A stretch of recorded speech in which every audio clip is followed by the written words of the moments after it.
Fala, meus amigos, estamos começando aqui mais um vídeo do canal. Enquanto eu sigo aturando esse inferno aqui interminável, insuportável, vou fazendo aquilo que não destruíram ainda, que são os vídeos do YouTube, tá? No vídeo de hoje a gente vai falar, eu falaria, né, sobre aquela questão da comparação entre os ministros da economia do nazismo, o Paulo Guedes, e o ministro lá da França, né, o Bruno Le Maire. Mas não deu tempo aqui de preparar, porque é um vídeo que demanda ali um pouquinho mais de tempo. Vou tentar fazer isso aí para amanhã ou depois de amanhã. E hoje vamos falar sobre um assunto muito interessante também, que é o seguinte: a visita do Lula lá ao Mercosul, né? Teve uma cúpula do Mercosul no Paraguai, e ele foi lá, enfim, participar dessa cúpula, fez um discurso bacana pra caramba, e também teve a admissão da Bolívia no Mercosul, que também é uma questão muito interessante aí, enfim, né? Por vários motivos. Vamos falar um pouquinho sobre isso aí, porque demanda também, enfim, denota também, né? Mais um exemplo disso que eu tenho ponderado aqui como protagonismo solidário do Brasil, que também tem acontecido aí através da China e através até de alguns países da Europa e especialmente também do BRICS, né? Então, enfim, vamos falar um pouquinho sobre isso aqui hoje, tá? E sobre a questão da democracia e tudo mais, e, enfim, sobre essa visita do Lula lá ao Mercosul, o discurso dele, beleza?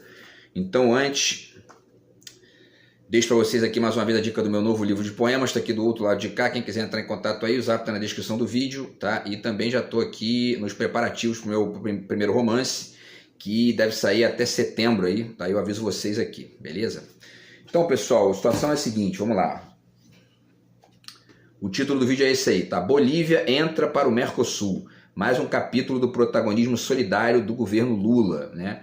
E por que é importante ponderar esse detalhe aí, né? Porque certamente se fosse um governo do Bolsonaro ou alguém da direita, isso talvez não acontecesse, né? Porque quando a Bolívia sofreu o golpe recentemente aí, foi um golpe tentado pela direita da Bolívia. Então, quer dizer, né? Talvez a Bolívia não entrasse no Mercosul se a gente tivesse governado aí, nesse momento, por um direitista, certo? Se fosse Bolsonaro, certamente não entraria, né? Pelo contrário, a lógica do Bolsonaro e desses radicais mais bizarros enfim, a briga constante, a violência constante, a revolta ali sem projeto, né? E a lógica dos neoliberais sem projeto e sem revolta, né? Escondidinho, disfarçadinho ali, enfim, tudo mais, tá? Bom, então vamos falar um pouquinho sobre o discurso do Lula. Ele fez um discurso na reunião do Mercosul e um discurso mais ali numa sala de junta, junto com o presidente da Bolívia, né, que é o Luiz Arce, nesse momento, tá? E aí um último comentário ainda antes de falar do discurso do Lula, quer dizer, interessante essa entrada da Bolívia no Mercosul no momento em que, logo depois que a Bolívia sofre uma tentativa de golpe, né? Porque isso mostra uma resposta rápida, não só o apoio internacional que foi dado ali à Bolívia e tal, mas também essa resposta de integração, que é uma palavra que o Lula usou bastante no discurso dele lá, e que demonstra aí, enfim, a importância de estar atento a essas questões aí, e ao mesmo tempo de abrir espaço para nações mais pobres ou, enfim, menos poderosas ali, e para poder a gente conseguir aquela relação que eu já falei aqui em alguns outros vídeos, do ganha-ganha, né? Que isso é que é o bacana da história, tá? Então, pessoal, vamos lá, vamos falar um pouquinho sobre o discurso do Lula, tá? Então são trechos, né, que eu vou pegar aqui, vou citando e a gente vai refletindo junto aqui. No início, ele fala do golpe, né? Justamente cita o golpe da Bolívia e ao mesmo tempo fala também da questão da integração, começa a falar aí da questão da integração, que é uma questão característica do Mercosul, né? Então ele diz: a democracia prevaleceu graças à firmeza do governo boliviano, à mobilização do seu povo e ao rechaço da comunidade internacional, porque teve inclusive manifestação do presidente da Espanha, manifestação de presidentes aí de outros países e tal, que foi muito bacana isso, para, enfim, rechaçar aquela coisa patética ali que foi o golpe. Todo golpe é patético, né? Mas aquele ali, então, foi mais patético ainda, porque, enfim, um negócio inacreditável. E aí ele faz duas colocações aqui muito interessantes que a gente vai refletir mais detidamente, porque tem a ver com um vídeo que eu fiz agora há pouco, né? Talvez aí tenha uma semana, falando sobre a questão da democracia, né? E aí ele diz o seguinte, ó: falsos democratas tentam solapar as instituições e colocá-la a serviço de interesses reacionários. E depois, logo depois, ele diz que democracia e desenvolvimento andam lado a lado. Isso ele estava falando nesse momento da questão da desigualdade econômica e social, enfim, da América do Sul, né? E aí, então, quer dizer, vamos pensar essas duas colocações aí, porque é muito interessante isso que ele diz. Ele diz: falsos democratas tentam solapar as instituições e colocá-las a serviço de interesses reacionários. E, diria eu também, de interesses econômicos, né? Porque, repito o que eu falei aqui nos últimos vídeos, para mim o grande problema do avanço da extrema-direita, não só no Brasil, mas na França, enfim, outros países da Europa também, é o descaso com o local das políticas neoliberais, que são falsos democratas infiltrados numa certa direita que já foi liberal e que hoje é neoliberal. Então, quer dizer, e aí isso vai gerando, isso não é uma mera defesa de posição, isso é também uma evidência dos fatos.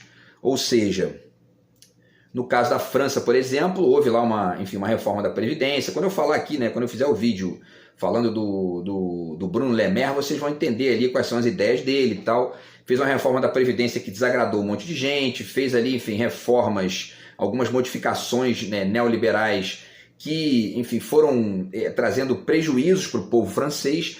E essa galera, que é a classe média, que é, enfim, aquela fatia mediana da população, que não tem, às vezes, muito interesse em estudar política ou de acompanhar, pelo menos, a política de maneira mais detida e tudo mais, como é o que deveria acontecer, né? Essa galera, parte dessa galera, acaba sendo facilmente amealhada pelos extremistas quando esse tipo de perda começa a acontecer. Por vários motivos. Por exemplo, né, porque esse discurso é mais radical, ou enfim, mais violento, muitas vezes, né? E aí isso acaba chamando a atenção das pessoas que já estão meio pé da vida ali com essas perdas, né? Esse é um ponto que acaba chamando essa galera. E tem um segundo elemento também, que é um elemento que eu praticamente não vejo em quase ninguém, assim, né? Só o Chomsky, talvez, e outras pessoas aí têm elaborado isso. Mas o fato é o seguinte: existe uma espécie de extremismo branco, né, nos neoliberais. Os neoliberais são uma espécie de extremismo branco ali, né? Por quê? Porque eles ficam infiltrados no interior da palavra democracia, como se fizessem parte ali de um grupo que defende a democracia e tudo mais, e aí vão fazendo, na verdade, o contrário do que a democracia pede. Ou seja, né, vão limando mecanismos de participação social, vão limando espaços de debate público e vão, ao mesmo tempo, sucateando ali serviços importantes, empobrecendo a população, piorando a vida das pessoas, etc. e tal. Então, quer dizer, os neoliberais são, para mim, a grande causa do avanço da extrema-direita, e não o racismo estrito sensu ou a xenofobia estrito sensu. Essa xenofobia e esse racismo, a gente precisa tentar ler isso como uma consequência, e não como algo que nasce ali, né? Então, quer dizer, esses extremistas começam a ganhar voz e ganhar adesão a partir de prejuízos causados por um grupo que está ali infiltrado, que é justamente o que o Lula chama aqui de falsos democratas, né, que ficam ali tentando solapar as instituições e solapar também outras características que são fundamentais da democracia naquilo que ela tem de positivo, né? Então, quer dizer, e aí eu acho que vale a pena aqui, ainda nesse ponto, a gente fazer uma reflexãozinha rápida sobre essa questão da democracia, porque eu falei disso aqui em outro vídeo e acabei não falando de um detalhe importante. Tem um texto aqui, que já é bem antigo, de uma autora que é da psicanálise, né? E o nome dela é Maria Cristina Poli, e ela cita uma questão interessante aqui, que não tem a ver com psicanálise, tem a ver com filosofia, né? Ela cita inclusive o Paul Ricoeur, né, que é um filósofo, e aí ela diz que o Ricoeur diz que certas palavras acabam ficando, aspas, doentes, né? E Psi adora essa palavrinha, né? Eu escutou doente, ele pensa logo na grana que ele vai ganhar, né? Bom, mas a gente não precisa chamar de palavra doente, a gente pode chamar de uma palavra ali com, enfim, um certo problema, digamos, né? E aí, vamos lá, né? Então, o problema em causa, né, para poder adaptar aqui, ela diz o seguinte, que a causa o problema ali, na verdade, da palavra alienação, né, que ela está discutindo no artigo dela, é o de um uso excessivo do conceito, abarcando um campo semântico excessivamente vasto. E aí, enfim, ela vai falando e ela chama, né? E aí a solução para isso, ela chama de processo de restauração do valor significante, que seria a aplicação excessiva de uma palavra, podendo efetivamente transformá-la em uma palavra vazia, cujo excesso de significado é índice da ausência de sujeito. Isso aqui é muito interessante que ela diz, por quê? Né? Vamos lá, vamos pegar aqui alguns dados do que ela fala para poder tentar entender justamente os problemas da palavra democracia, certo? A partir dessa chave aqui, vamos lá. Uso excessivo do conceito, abarcando um campo semântico excessivamente vasto. É o que acontece com a palavra democracia. Todo mundo usa, todo mundo defende e ninguém questiona, né? E aí quando ninguém questiona, começa a aparecer esses monstros do esgoto aí, que vão voltando, né, do passado, enfim, né, das cavernas pútridas da história, e vão retornando para poder ocupar esses espaços de vazio de sujeito, né? Que ela chama aqui de vazio de sujeito, que seria justamente a reflexão sobre essa palavra que todo mundo está usando, ninguém pensa mais sobre isso, né? Enfim, e aí, para finalizar, o segundo ponto que ela diz, então, que é a solução que ela apresenta para esse problema, né? Que seria justamente esse uso excessivo da palavra e um campo que significa um monte de coisa, quer dizer, então daqui a pouco não significa nada, né? Inclusive porque, parêntese aqui, a palavra democracia tem uma certa vocação meio homológica, né? Porque ela representa, de certa forma, a participação de todos, né? E aí, daqui a pouco, tu começa a perder a dimensão de aonde estão enfim, né, os perfis ou as atitudes ou as práticas que devem ser excluídas da democracia. E aí começa a brotar essas bostas aí no meio desse vazio, né? Bom, e aí ela finaliza com aquilo que seria a solução, né? Que seria o processo de restauração do valor significante. A aplicação excessiva de uma palavra pode efetivamente transformá-la em uma palavra vazia, cujo excesso de significado é índice da ausência de sujeito. Então, como é que a gente restaura o valor significante da palavra democracia? Refletindo, pensando, né? Fazendo debate, pensando no sentido da palavra. Ou seja, isso que o Saramago, né, aqui na orelha do livro, né, o comentador aqui do livro do Saramago, do Ensaio sobre a Lucidez, que é uma reflexão sobre os riscos, né, dos excessos e tudo mais na democracia, aqui na orelha tem uma expressão interessante que diz aqui, né? O que se propõe, o que o Saramago se propõe aqui, não é a substituição da democracia por um sistema alternativo, mas o seu permanente questionamento. Então vamos fazer esse permanente questionamento para a gente poder tentar desenhar, né, o que o Lula está querendo dizer aqui, ou o que existe dentro dessa ideia que o Lula está apresentando lá, dos falsos democratas que tentam solapá-la, né, por dentro, ali, colocá-la a serviço de interesses reacionários e mesmo de interesses econômicos ali excessivos e que acabam trazendo prejuízo para todo mundo, né? Basta que a gente faça esse trabalho de restauração do valor significante da palavra. O dicionário ajuda. Aqui, ó, o dicionário. Então vamos lá. Aqui, na palavra democracia, vamos repetir o que a gente já fez aqui no outro vídeo, com um adendo aqui, né? Primeiro sentido, governo do povo. Governo do povo. Então tem que entender o que é isso, o que é o tal povo, se o povo está participando de fato ou não, se está sendo representado ou não, se está votando bem ou não, se está sendo enganado ou não, se está enxergando bem a questão ou não, né? Isso só se faz no debate, se faz aí, enfim, fazendo aquela coisa aquele trabalho que a filosofia ajuda a gente a fazer, conceito, exemplo, debate, etc e tal, né?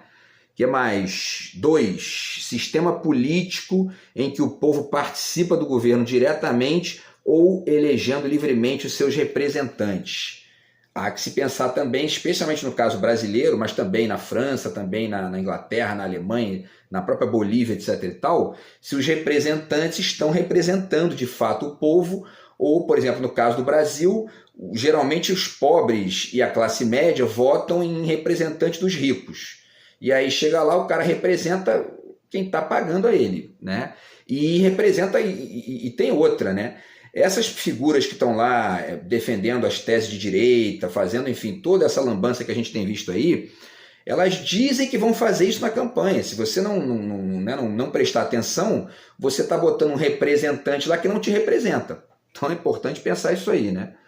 Enfim, e aí os dois últimos aqui que também ajudam bastante a restaurar esse valor significante da palavra, né? Terceiro sentido, Estado que tem essa forma de governo. Estado, democracia é o Estado democrático, né? Então como é que você vai eleger alguém lá que diz que tem ojeriza do Estado, não gosta do Estado, o Estado tem que ser mínimo e depois quer pagar de defensor da democracia que ele mesmo está atacando, né? Quer dizer, então tem que pensar nisso aí também, né? E o último sentido é o sentido de igualdade política e social. A direita não está nem aí para isso, pelo contrário, defende o tempo todo meritocracia, enfim, o Estado mínimo, quer dizer, né, os mecanismos, por exemplo, um mecanismo de equiparação e de uma certa cautela com relação aos excessos do poder e tudo mais, são, por exemplo, os espaços de investigação do Estado, né? Então, por exemplo, o ICMBio, um portal da transparência, etc. e tal, e tudo isso, o que o Bolsonaro fez quando ele foi eleito?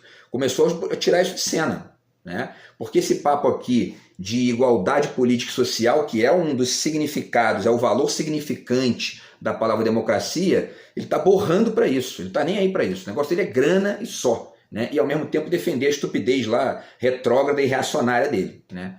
Então, temos que restaurar esse valor significante no debate. Senão, esse tipo de verme vai o tempo todo voltar do esgoto aí, né? Porque também tem um último detalhe aqui para a gente voltar para o discurso do Lula. Uma parte fundamental da restauração desse valor significante é dizer o que a democracia não é. Porque se você não diz o que a democracia não é, daqui a pouco vale tudo, serve tudo, pode tudo, e aí aparece um bosta desse para poder dizer que tem que voltar à ditadura, tem que defender torturador, o Brasil é um lixo, etc. e tal, ainda tem gente aplaudindo, né? Então é preciso discutir isso aí, tá? Bom, voltando aqui ao discurso Lula, né? Ele afirma também que o mercado não pode ser visto como a solução de todos os problemas, porque de fato não é, né? E o Estado pode ser e deve ser um motor de desenvolvimento, e é um motor de desenvolvimento na China, na Europa, na Alemanha, na Inglaterra, na França, na Austrália, no Canadá, nos Estados Unidos. Não é aqui por quê? Porque a direita brasileira acredita ou aceita, né, de maneira ali cínica ou ingênua, o receituário dos Estados Unidos para a gente aqui, né? Então a gente tem que rediscutir isso aí. Ajuda também a entender, né, duas dicas aqui. Essa dica aqui do Chomsky, que eu tenho citado aqui bastante, tá? O lucro às pessoas, neoliberalismo e ordem global, e esse outro livro aqui, que é um livro do Ha Jong-chang, que é um pensador da Coreia do Sul, tá? 23 coisas que não nos contaram sobre o capitalismo, beleza? Então isso aí ajuda também a desmistificar essa balela aí de que o mercado resolve tudo e o Estado tem que ser mínimo, tem ojeriza do Estado, blá blá blá. Né? Na China eles não caem nessa, na Europa também não, nos Estados Unidos também não, enfim, já falei isso aqui, né? Então quem cai nessa são esses ingênuos ou esses malandrinhos, espertinhos do neoliberalismo. Bom, ele continua, né? Uma outra coisa que ele fala muito legal aqui, que ele diz: a gente não pode retroceder nem para nacionalismos arcaicos e nem para experiências ultraliberais que já deram errado, né? E que são as experiências neoliberais, né? Que continuam poluindo o Brasil via Congresso, enfim, via... a própria mídia de massa fica defendendo isso através de seus comentaristas, e aí você pega ali, eles criam leis como lei das estatais, independência do Banco... Independência, né? Que é a desindependência do Banco Central, e etc. e tal, a gente fica parado no tempo, né? Enquanto a China está crescendo pra caramba lá, enquanto a Europa vai, enfim, caminhando, enquanto os outros países vão usando o Estado para melhorar, a gente fica aqui o tempo todo com esse freio de mão puxado, digamos, né? Enfim, ele fala também da vocação para a paz que a América do Sul tem, e isso é uma verdade em parte, não por conta do Lula ou de figuras como Lula, mas por conta da direita golpista que a gente tem por aqui, né? Vide aí o caso da Bolívia, vide o caso, enfim, né, da Argentina, vide o caso do próprio Brasil, né, nos últimos anos aí que teve 2 golpes aí, um contra a Dilma, outro contra o Lula. Então quer dizer, é o tempo todo, e quase teve outro agora, né, enfim. Então, quer dizer, a gente tem uma vocação para a paz, mas existe uma parte significativa da direita aqui da América do Sul que é golpista, perigosa, violenta e tudo mais. Então a gente tem que também...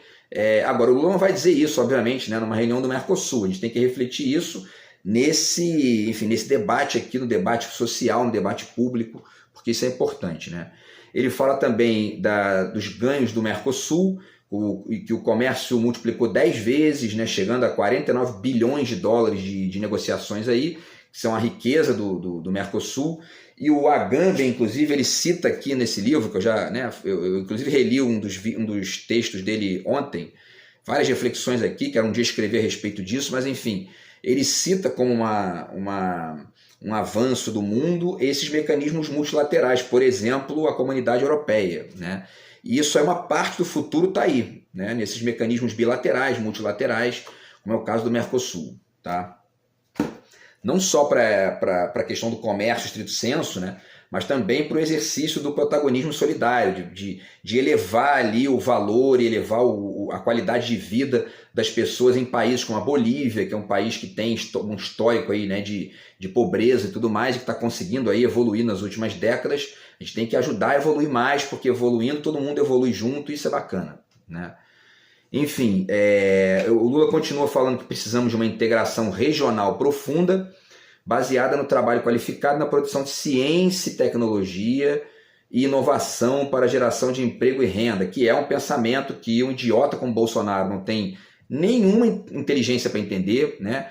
Um idiota como Paulo Guedes também não tem, porque são figuras ali imediatistas, que só pensam em dinheiro o tempo todo, e um país não avança com gente assim. O país avança com gente que entende a importância da ciência, da tecnologia, da filosofia, da educação, da saúde para todos, e etc. e tal, do investimento público e tudo mais, né? Então, mais uma coisa importante que ele cita aqui, que, enfim, a gente não vai ter nesses negacionistas da direita. Os negacionistas os negacionistas reacionários e os negacionistas neoliberais, né?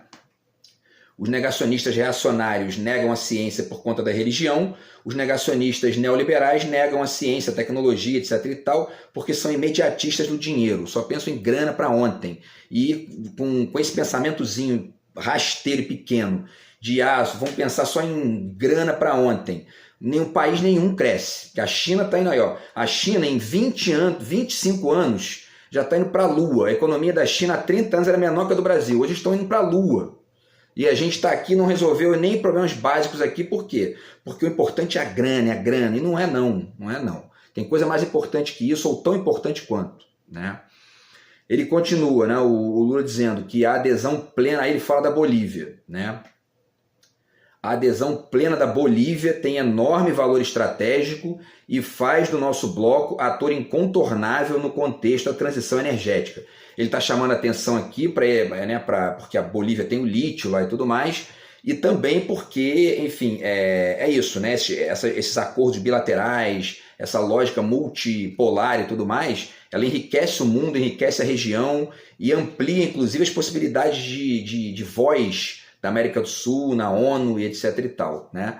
Para além de ser, mais uma vez, repito aqui, um exemplo do protagonismo solidário, que o Brasil é muito mais poderoso que a Bolívia, podia muito bem ter a atitude que um Bolsonaro, o idiota como Bolsonaro da vida tem, que isso aí é um anão diplomático, né? São expressõezinhas imbecis que essa gente estúpida ficou repetindo aí nesses últimos anos, né?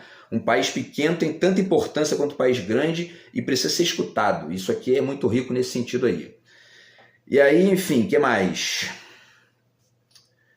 Ele fala da governança regional no Mercosul, que é vital para a nossa soberania futura, e é isso, né, para poder, inclusive, ter um protagonismo aqui nas nossas próprias políticas regionais, locais, aqui tudo mais, sem ficar o tempo todo sofrendo com as intervenções, enfim, né, atrasadas e atrasantes, né, dos Estados Unidos, tá?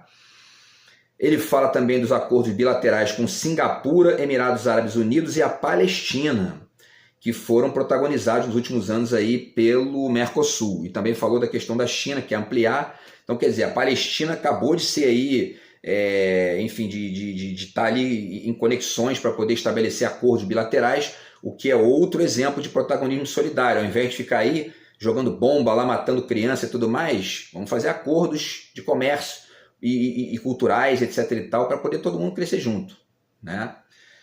Enfim, o que mais? Vamos lá. Deixa eu ver aqui, deixa eu ver o tempo aqui. Bom, dá tempo de falar mais um pouquinho. E aí ele fala que o Brasil saldou no ano passado a totalidade da sua dívida com o fundo do Mercosul, permitindo uma nova rodada de projetos. Essa dívida ficou ali paralisada por quem? Né? Pelo Bolsonaro, pelo Paulo Guedes, né? Enfim, tudo mais, tá? O Paulo Guedes era um Milei aqui fazendo esse tipo de cagada aí que o Milei está fazendo agora lá na Argentina, né? O Lula falou também que não basta discursar nesses eventos, é preciso também escutar a sociedade civil e seus representantes. Isso é muito bacana, é muito interessante, e não é escutar, né, tipo o Bolsonaro escutava, né, ficar ali num cercadinho com meia dúzia de fanáticos repetindo estupidez, né? É escutar no nível sofisticado um debate e ao mesmo tempo projetos, etc e tal, porque é assim que se caminha, né? Ou então falando bosta como o idiota do Paulo Guedes naquela reunião lá né, estúpida, xingando todo mundo, dizendo que, enfim, né, jogou uma bomba no bolso dos servidores. Quer dizer, são verme, então esse tipo de gente, né, a gente tem que ir aos pouquinhos tornando essa gente, sabe, o secundário do secundário do secundário, para a gente poder caminhar, né? Ele falou também da crise climática, do alagamento no Rio Grande do Sul, né, e falou da questão também do projeto de combate à fome no G20, né, que ele está levando lá, tá?